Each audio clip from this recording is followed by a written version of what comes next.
এই দেখো একটা জিনিস। কি ব্যাপার, মন খারাপ মনে হচ্ছে? কি হয়েছে? সত্যি গো, আজ আমার মনটা একদম ভালো নেই। কেন? আমাদের পাড়ার সীমা বৌদি হ্যাঁ। আমাদের পাড়া ছেড়ে অন্য পাড়া। কেন কেন কেন কেন কেন চলে যাচ্ছে? আমাদের পাড়ার কোনো পুরুষ মানুষ নেই। এটা খুব বিরক্ত। কোন পুরুষ মানুষ? নাম বলে দিয়েছে কিছু? না, নাম টাম কিছু বলেনি। তা কোন পাড়ায় যাচ্ছে শুনি? আমাকে বাদ দিয়ে সবাইকে বলেছে কোথায় যাচ্ছে, আর ওই জন্য আমার বেশি করে মন খারাপ লাগছে।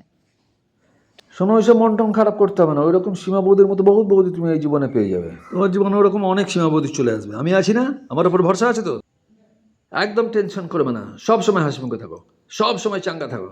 দেখো আমি কেমন হাসছি না? আমি সব সময় হাসছি, তোমাকেও সব সময় হাসতে হবে। না হাসলে কিন্তু শরীর খারাপ হয়ে যাবে। সব সময় হাসবে শোনা, হ্যাঁ? সব সময় হাসি মুখে থাকবে কিন্তু। সীমা, সীমা, সীমা।